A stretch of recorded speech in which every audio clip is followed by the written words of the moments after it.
ஆண்டவராகிய இயேசு கிறிஸ்துவின் நாமத்தினாலே இந்த புதன்கிழமை காலையில் உங்களை சந்திப்பதில் ரொம்ப மகிழ்ச்சி. சந்தோஷமாக இருங்க, சந்தோஷமாக இருங்க. மறுபடியும் உங்களுக்கு சொல்கிறேன், சந்தோஷமாக இருங்க. கர்த்தருக்குள் சந்தோஷமாக இருப்பது தான் நம்முடைய பலன், மறந்துடாதீங்க. ஒவ்வொரு நாளும் நம்ம ஒவ்வொரு வித்தியாசப்பட்ட கோணங்களில் நம்ம தியானிக்கிறோம். ஒரு வாரம் என்ன பார்த்தோன்னா, யோசேப்பின் யுத்தம். அது நம்ம பார்த்துருக்கோம், நம்முடைய சேனலில் இருக்குது, நீங்கள் போய் பாருங்கள், ரொம்ப ஆசீர்வாதமாக இருக்கும். அப்புறமா கிதியோனுடைய யுத்தத்தை பார்த்தோம். அதில் நம்மளுடைய லைஃப் லெசன் என்ன அப்படின்னு சொல்லி 2 காரியங்கள், வித்தியாசப்பட்ட காரியங்கள் பார்த்தோம். அப்புறம் ஆபிரகாமுடைய வாழ்க்கை குறித்து சில 3 காரியங்களை பார்க்க ஆண்டவர் கிருபை செய்தார்.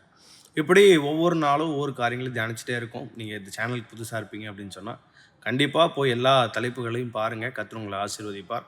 இந்த வாரம் என்ன பார்க்குறோம் அப்படின்னா, நீங்கள் ஒருவேளை இந்த வாரத்துடைய முதல் நாள்லேருந்து நீங்கள் பார்க்கல அப்படின்னா, நீங்கள் கண்டிப்பாக போய் முதல் நாள்லேருந்து பாருங்கள். அப்போ தான் இந்த தலைப்பு ஏன் நாங்கள் பேசுகிறோம் அப்படின்றது உங்களுக்கு புரியும். முதல் நாள்லேருந்து என்ன பார்க்குறோம் அப்படின்னா, நம்முடைய குடும்பம் ஆசீர்வாதமாக இருக்கணும், நம்ம குடும்பம் ஆசீர்வதிக்கப்படணும் அப்படின்னா என்ன பண்ண போகிறோம் அப்படின்னு சொல்லி 2 தலைப்புகள் இது வரைக்கும் பார்த்துருக்கோம். ரேகாபியருடைய குடும்பத்தை வச்சு ஃபஸ்ட்டு ஒரு காரியம் பார்த்தோம்.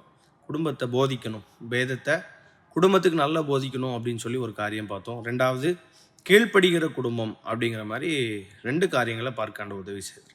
இன்றைக்கி என்ன பார்க்குறோம் அப்படின்னா, அதே ரேகாபியருடைய குடும்பத்தில் ஆண்டவர் சொல்லுகிற ஒரு காரியம் என்ன அப்படின்னு சொல்லி நம்ம பார்க்கும்போது, ஆண்டவர் அங்கே நம்ம வேதத்தில் வாசிக்கும்போது, நீங்கள் போய் யூதாவின் மனுஷரையும் எருசலேம் குடிகளையும் நோக்கி அப்படின்னு ஆண்டவர் சொல்கிறதுல முக்கியமான ஒரு காரியம் என்ன அப்படின்னா, இதோ நான் அவர்களிடத்தில் பேசியும் அவர்கள் கேளாமலும், நான் அவர்களை நோக்கி கூப்பிட்டும் அவர்கள் மறு உத்தரவு கொடாமலும் போனபடியால் அப்படின்னு சொல்லியிருக்கு.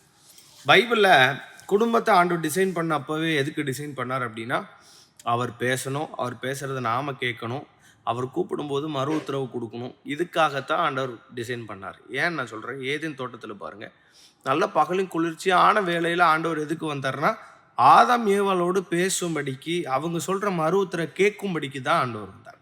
இன்னைக்கு நிறைய குடும்பங்கள் ஆசீர்வாதத்தை இழந்து போகிறதுக்கு காரணம் என்ன அப்படின்னா, என்ன இல்லை குடும்பத்தில், என்ன சுபாவம் குடும்பத்தில் என்ன இல்லை அப்படின்னா, ஆண்டவரோடு பேசுகிற அனுபவம் இல்லை, ஆண்டவர் பேசுகிறத கேட்குற அனுபவம் இல்லை, ஆண்டவர் கூப்பிடும்போது மறு உத்தரவு சொல்லுகிற அனுபவம் இல்லை. இப்போது ஆண்டவர் எதுக்கு ஆசைப்படுறார் அப்படின்னா, குடும்பமாய் அழைக்கப்பட்ட நீங்களும் நானும் அவரோடு பேசணும், அவர் பேசுகிறத கேட்கணும், அவர் கூப்பிடும்போது மறு உத்தரவு கொடுக்கணும். ஆதாம் ஏவாள் ஆண்டவர் கூப்பிட்டார், உடனே மறு உத்தரவு கொடுத்தாங்க. ஆண்டவரே, நாங்கள் பாவம் செஞ்சு நாங்கள் நிர்வாணிகள் என்று அறிந்து நாங்கள் என்ன செஞ்சோம், நாங்கள் பயந்து ஒளிந்து கொண்டிருக்கிறோம் அப்படின்னு சொல்லி. அப்போ நம்முடைய வாழ்க்கையில் ஆண்டவர் விரும்புகிற காரியம் என்ன அப்படின்னா, ஆண்டவர் பேசும்போது கேட்கணும். ஒரு நிறைய குடும்பங்களுக்குள்ளே இன்றைக்கி சமாதானம் இல்லை, ஏன் சந்தோஷம் இல்லை, ஏன் ஆசீர்வாதம் இல்லை, ஏன் கடினமான பாதைக்குள்ளாக கடந்து போகிறோம் அப்படின்னா, ஆண்டவர் விரும்புகிற இந்த அனுபவம் இல்லை.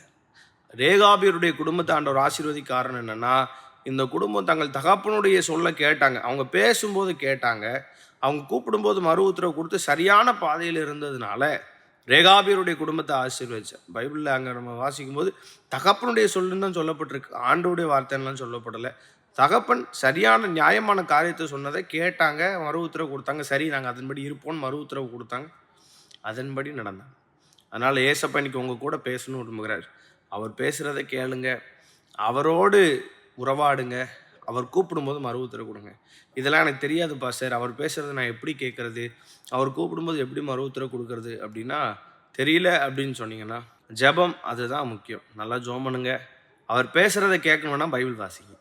குடும்பமாக உட்காந்து எல்லாரும் சேர்ந்து பைபிள் வாசிங்க. நம்ம குடும்பத்தை ஆண்டவர் ஆசீர்வதிச்சுட்டே இருக்க போகிறாரு. ரெடியாக இருங்க. God bless you.